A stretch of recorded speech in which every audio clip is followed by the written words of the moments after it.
Bonjour à tous, bienvenue à ce rendez-vous de l'information de la mi-journée, mais avant, les titres de ce 13h. Les télécommunications et la société de l'information sont sous les feux de la rampe ce 17 mai. L'usage de l'Internet dans les domaines économiques et sociaux sont au menu de cette journée des télécoms.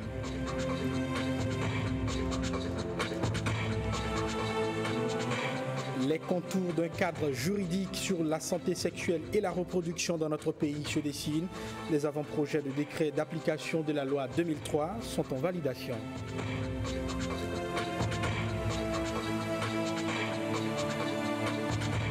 Ils retournent désormais dans leur caserne. Les mutins ivoiriens acceptent enfin l'accord proposé par le gouvernement ivoirien après 4 jours de mutinerie. Voilà donc pour les titres, bonjour et bienvenue. Nous sommes le 17 mai et c'est la journée mondiale des télécommunications et de la société de l'informatique. La journée vise à sensibiliser l'opinion aux perspectives qu'ouvre l'utilisation de l'Internet et des autres technologies de l'information et de la communication dans les domaines économiques et sociaux, ainsi qu'aux moyens permettant de réduire la fracture numérique. À l'occasion, le ministre de l'économie numérique et de la communication a adressé un message à la nation, suivant un extrait au micro de Précieuse Akwekonou et Ramatou Lawani. La journée du 17 mai marque l'anniversaire de la signature de la première convention télégraphique internationale et de la création de l'Union internationale des télécommunications en 1865. Ainsi, en novembre 2006, la conférence des plénipotentiaires de l'UIT, réunie à Antalya, a décidé que le 17 mai serait dorénavant la journée mondiale des télécommunications et de la société de l'information. Le terme de cette édition 2017 est en adéquation avec la vision du président de la République, son Excellence, M. Patrice Talon, pour le secteur de l'économie numérique, dont la stratégie sectorielle a pour objectif de transformer le Bénin en la plateforme des services numériques pour l'accélération de la croissance et l'inclusion sociale d'ici 2021. Il s'agit entre autres de donner au Bénin un accès généralisé à l'Internet à des prix abordables, de la mise en place systématique et progressive du backbone national par la réalisation du projet de développement des infrastructures permettant à notre pays de disposer d'ici 2019 de plus de 3000 km de fibres optiques installées. La mise en œuvre de ce projet en cours de finalisation et d'autres projets phares dans le secteur de l'économie numérique devra sans nul doute renforcer la connexion haut débit des mégadonnées de toutes les villes béninoises qui, à cette échéance, seront toutes connectées à Internet. Ainsi, à travers ce terme qui a trait à l'impact des mégadonnées pour le développement et par ricochet l'économie numérique à l'essor des nations, l'édition 2017 de la Journée mondiale des télécommunications et de la société de l'information revêt une importance capitale pour le gouvernement de notre pays. Les projets phares du programme d'action du gouvernement constitue d'ailleurs un signal fort de la volonté du président de la République à faire de notre pays, le Bénin, la plateforme de services numériques pour l'Afrique de l'Ouest à l'horizon 2021. Et on parle maintenant de cette grève, la grève annoncée par les travailleurs de l'aéroport international Cardinal Bernardin Ganti est illégale. Ainsi s'exprimait hier le ministre des Travaux publics et des Transports. Ces propos viennent en réaction à la menace de perturbation du trafic aérien annoncée pour ce jour par les syndicats de l'aéroport. Hervé Romé a donc tenu un point de presse pour rassurer les usagers de l'aéroport international Cardinal Bernardin Ganti de Cotonou. Suivons la substance de son message. C'était hier. Lorsque vous voyagez et que vous venez à Cotonou, à l'aéroport international Cardinal Bernardin Ganti de Cotonou, dès l'atterrissage, vous ressentez quelque chose de pas très bien. On n'est pas fier. Cet état de médiocrité est essentiellement dû à la défaillance de la structure chargée de la gestion de l'aéroport. Donc le gouvernement a décidé de résilier purement et simplement ce contrat. Nous avons lancé un appel d'offres pour recruter un concessionnaire en bonne et due forme, un vrai professionnel de gestion aéroportuaire qui sont venus au Bénin pour faire une visite de site, pour venir voir qu'est-ce que c'est que l'aéroport de Cotonou aujourd'hui. Après cette visite, certains membres du syndicat, des 2 syndicats de l'aéroport de Cotonou, m'ont adressé une motion de grève le 11 mai. J'ai reçu la motion de grève.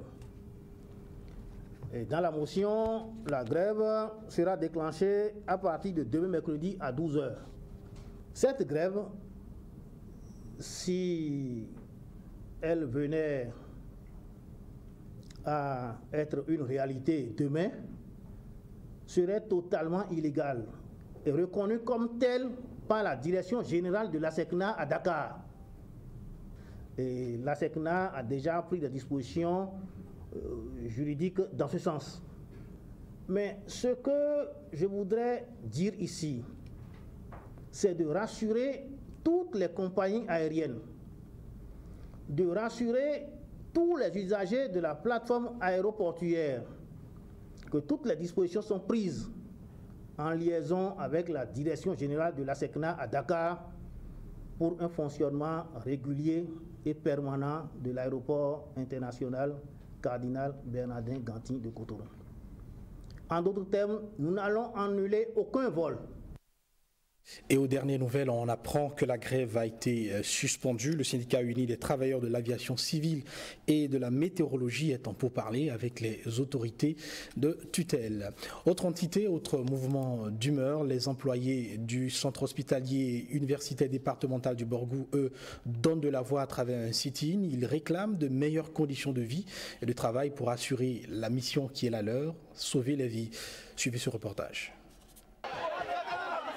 À travers ce mouvement d'humeur, les employés du centre hospitalier universitaire départemental Borgou appellent les autorités à revoir leurs conditions de travail. 1. L'approvisionnement sans délai de la pharmacie en produits pharmaceutiques et en quantité suffisante. 2.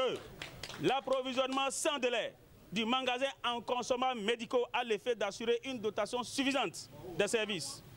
L'approvisionnement sans délai du magasin d'appareillage, du SCAO, pour donner satisfaction aux patients qui ont déjà versé des centaines de mille pour la confection de leurs prothèses et garantir le fonctionnement régulier du service.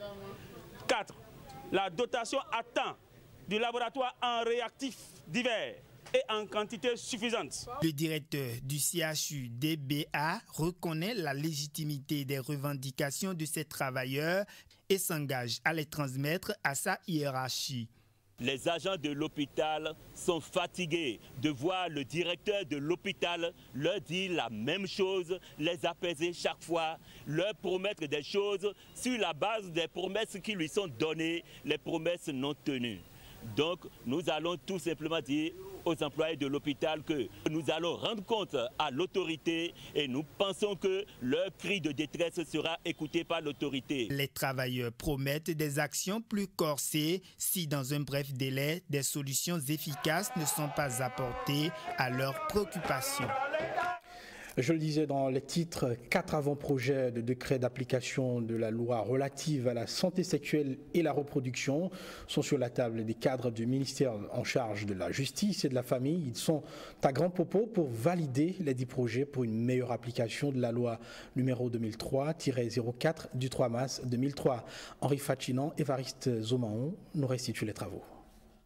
Cet atelier est organisé sur instruction du Conseil des ministres. Il fait suite à celui qui a été organisé en avril dernier et portant sur l'élaboration de ces mêmes projets de décret d'application de la loi numéro 2003-04 du 3 mars 2003. Elle est relative à la santé sexuelle et à la reproduction et dont la mise en application vise à contribuer à l'enracinement de l'état de droit au Bénin. Et les domaines pris en compte sont clairs. Vous aurez à examiner les projets de décret relatifs aux conditions de création, d'agrément, de fonctionnement et de contrôle des structures de santé de la reproduction, à la procédure et au contrôle des conditions légales d'interruption volontaire de grossesse, aux conditions et modalités du bénéfice du régime de traitement spécial destiné aux personnes malades du sida ou porteuses du VIH, à la fabrication, à l'importation des produits contraceptifs, à la promotion et au marketing des méthodes contraceptives. Je voudrais, à cette étape de mon propos, exprimer à Monsieur le représentant du Programme des Nations Unies pour le développement les profonds sentiments de gratitude du garde des Sceaux, ministre de la Justice et de la Législation, pour l'appui qu'il nous apporte dans le cadre de l'organisation de ces ateliers. Mais avant que toutes ces dispositions ne puissent jouer convenablement leur rôle, il faut qu'en Conseil des ministres, les décrets d'application soient pris, leur donnant ainsi vie puis un sens pour le commun des Béninois, ce qui va permettre des sanctions légitimes à l'endroit de tous ceux qui seront en contradiction avec cette loi. Et pendant ce temps, le programme d'action du gouvernement, lui, est en pleine vulgarisation. Le week-end écoulé, il a été lu et expliqué aux populations de Savalou. Des ministres du gouvernement sont allés présenter aux populations à la base les différents compartiments de ce document stratégique de développement. Gilles Dansou et Aurel Aplogan pour le reportage. Le programme d'action du gouvernement est expliqué ici à Savalou aux populations qui ont massivement effectué le déplacement des ministres du gouvernement qui sont venus présenter le document aux populations. Un document qui prend en compte les aspirations de ces populations à la base. Ces populations ne veulent pas être divisées. Ces populations qui ont répondu de partout. L'économie est la squelette de la société. Et si la squelette est debout, et si les opérateurs économiques sont debout, c'est que notre pays est debout. Je voudrais vous encourager à aller plus loin, à faire en sorte que tout ce que le président Talon a dit, mais n'a pas seulement dit, est en train d'être fait. Nous sommes ici tous réunis pour une même cause, la cause de développement. La cause de développement du Bénin, la cause du développement de notre commune, de notre département. Ensemble, nous serons toujours plus forts. La question de l'eau, Savalou fait partie des communes prioritaires pour la résolution des questions de l'eau. Prioritaire également pour la question de l'électricité. Je voudrais à cette occasion que vous présentez toutes nos félicitations par vos approbations au président Patrice Talon. Je peux vous dire et je peux vous rassurer que le gouvernement ne ménage aucun effort pour le développement de la commune de Savalou. L'initiateur de la rencontre explique le bien fondé et les avantages du programme d'action du gouvernement. Le président souhaite assainir le secteur politique pour permettre aux politiciens de continuer, de faire de la politique et de faire rayer la démocratie. Il voudrait par quelques lois, des réformes, structurer le monde des affaires. Je voudrais qu'on soit unis, qu'on constitue au niveau des collines de Savalou des groupes forts et non des individus forts. Des groupes forts avec une ambition, une volonté, un objectif d'aller en avant. J'en appelle aux autres opérateurs d'emboîter vos pas parce que ceci permet de créer l'ambiance nouvelle pour le Bénin et pour la prospérité du Bénin. Le PAG, véritable instrument de développement au service des populations. Osons le courage, c'est le nouveau cri de ralliement de Amnesty International. Il s'agit d'une nouvelle campagne mondiale pour dire non aux violences exercées sur ceux et celles qui ont le courage de combattre l'injustice, les défenseurs des droits humains. Donc, cela vient en réponse à la situation de danger dans laquelle vivent ces combattants de la liberté, au dire des dernières statistiques de l'ONG internationale. Le lancement de cette campagne a eu lieu mardi à Cotonou, devant Précieuse Akwehonou et Patrick Bénon.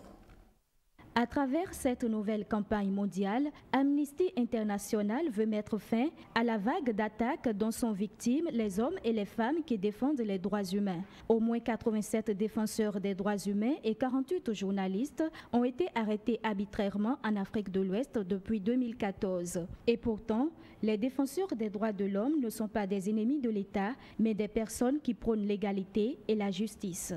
Il est à ce jour une évidence incontestable.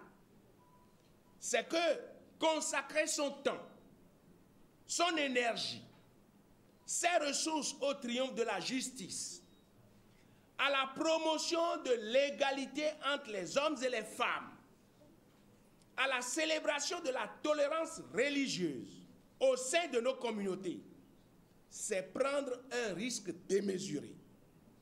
C'est risquer au quotidien de subir des agressions physiques ou morales, voire perdre sa vie. La campagne Osons le courage appelle les États de la région à reconnaître la légitimité des défenseurs des droits humains en respectant leur travail, en leur ménageant l'espace nécessaire à leurs activités et en les protégeant des menaces. Connaître la légitimité des défenseurs des droits de l'homme, les soutenir dans leur travail et saluer publiquement leur contribution. L'État doit pouvoir garantir un environnement sûr et favorable aux défenseurs des droits humains pour qu'on ne soit pas obligé, quand on est dans nos véhicules, de regarder à gauche, à droite. Amnesty International a également rendu public un rapport intitulé « Les voix critiques étouffées » qui met l'accent sur le danger croissant que courent les défenseurs des droits humains. Dans le domaine de la santé à présent, bientôt un centre de formation professionnelle en transfusion sanguine au Bénin. 8 mois de cours intenses sont prévus pour améliorer les services rendus par l'Agence nationale pour la transfusion sanguine. C'est en substance le message qu'est allé porter mardi le ministre de la Santé aux hommes des médias. Angela Kweja y était. C'est un début de solution pour les problèmes que rencontre l'Agence nationale pour la transfusion sanguine, ANTS. Créée depuis 2012, cette agence a de nombreuses difficultés qui tiennent aussi bien de la qualité de son personnel que des infrastructures et consommables dont elle dispose pour la sécurisation, la distribution et l'utilisation rationnelle des produits sanguins.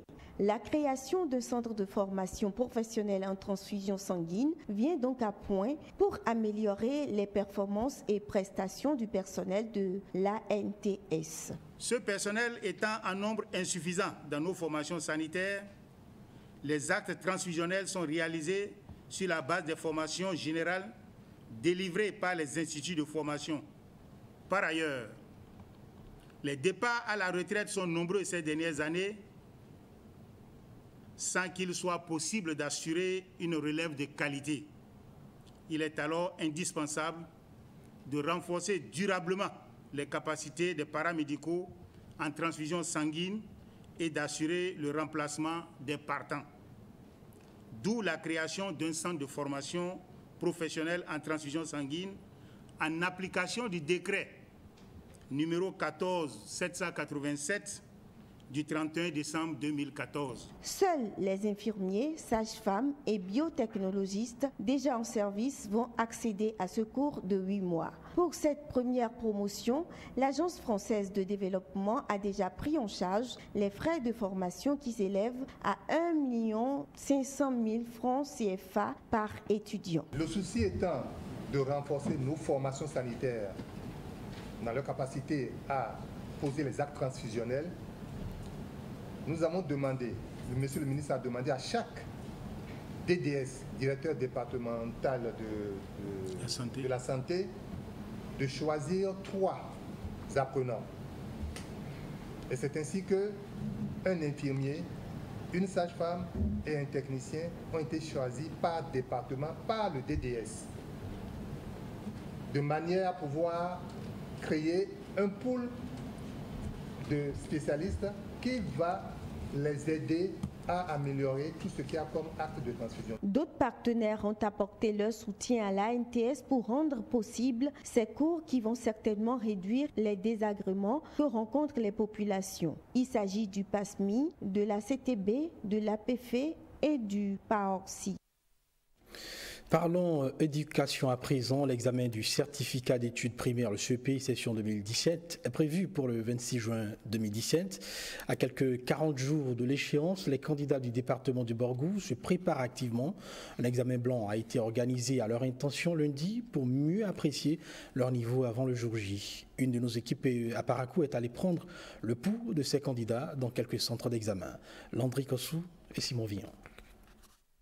Ils sont en situation de composition et l'objectif visé est de les préparer à affronter avec aisance les épreuves du certificat d'études primaires 2017. Un tour dans quelques centres retenus pour ce essai à Parakou et le déroulement semble suivre son cours normal. Au centre de composition Bawera, tout se passe bien. Les enfants en sont dociles. Il n'y a pas de cas de tricherie. Plus de peur que de mal, toutefois, certains candidats brillent par leur absence. Nous avons 174 candidats dans le centre. Il y a 3 absents, 2 au niveau de la salle numéro 3 et 1 au niveau de la salle numéro 5. Inscrits, on a 320, et dont 148 filles, et absents 29, dont 11 filles. Rater la moyenne à cette composition n'est pas synonyme d'échec au CEP. Aux candidats de se remettre au travail. Avec leurs maîtres, ils vont quand même multiplier encore des révisions pour pouvoir corriger un tant soit peu les insuffisances relevées lors du premier examen blanc. Nous avons procédé à la remédiation. Et il y a encore un second examen blanc qui est prévu début juin pour les mettre encore au travail avant l'examen proprement dit. Selon les responsables en charge de l'éducation au niveau primaire dans le département du Borgou, le second tour de cet examen blanc est prévu pour le 5 juin prochain. Et pendant ce temps, la Fondation Ajavan Sébastien Germain renforce le capital infrastructurel du collège d'enseignement général Tangbo Djavier. Elle met en effet à la disposition de cet établissement scolaire des bâtiments pour étoffer son cadre. Les clés de ces bâtiments ont été remis mardi aux responsables du collège au détour d'une cérémonie. Reportage Ghislain Pouguet, Petroni Lokossou. Un module de 4 salles de classe équipées et un bloc de latrine à 4 cabines. C'est un don de la Fondation Adjavon Sébastien Germain au collège d'enseignement général de Tangbo Djavier dans la commune de Zé. Au cours de la cérémonie qui a officialisé la remise et la mise en service des ouvrages, le directeur de l'établissement a exprimé l'urgence des besoins qui se faisaient sentir. Avec un déficit de 7 salles de classe, le déroulement des activités pédagogiques ne peut pas se faire normalement sans classe volante. Pour la réalisation du projet, la communauté scolaire tout entière s'est jointe à la Fondation Adjavon Sébastien Germain. La Fondation a investi 27 084 435 francs CFA pour le module de 4 salles de classe équipées en 120 tables bancs et le bloc de latrine à 4 cabines. Quant à la communauté, elle a assuré la réalisation des fouilles, l'apport du sable de remblai et son épandage et la fourniture en eau du chantier. Avant l'ouverture des salles de classe, les élèves ont loué le bon geste et demandé davantage de soutien. Nous saluons votre sens de détermination dans les aides aux populations béninoises et plus particulièrement à l'éducation nationale. Et souhaitons que le CEG Tangbo Djavier ne soit pas oublié dans les prochains jours pour quelques d'autres dons. La Fondation, en partenariat avec l'association MG pour l'enfance, a offert à l'occasion aux apprenants du CEG Tangbo Djavier des équipements sportifs et des fournitures scolaires. Une autre œuvre sociale à présent, mais toujours au profit de la même localité, celle du consul de Naples au Bénin, Giuseppe Gambardelli, était ce mardi aux côtés des écoliers démunis de l'arrondissement de Tangbo. Il leur a gracieusement remis des kits scolaires. C'était en présence de nos reporters Blaise Adampo et Wenceslas Saouimon qui nous font le point. Difficile pour ces écoliers de l'arrondissement de Tangbo, dans la commune de Zé, de détourner leur regard de ces kits scolaires. Un geste attendu. L'auteur de ce don, le consul de Naples au Bénin, Giuseppe Gambardella, a pensé aux enfants démunis. Dans le cadre de mes missions humanitaires, je suis contente d'être parmi vous aujourd'hui pour cette heureuse circonstance qui a nous tous unis ici devant cet outil indispensable dans la vie scolaire et celle des enfants. Sans apprenants des 13 écoles publiques de la localité en sont les bénéficiaires.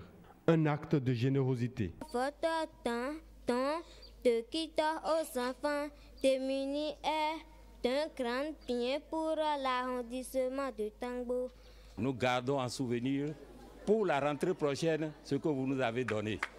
Les enfants pour qui vous venez faire ce plaisir garderont en mémoire ce que vous êtes.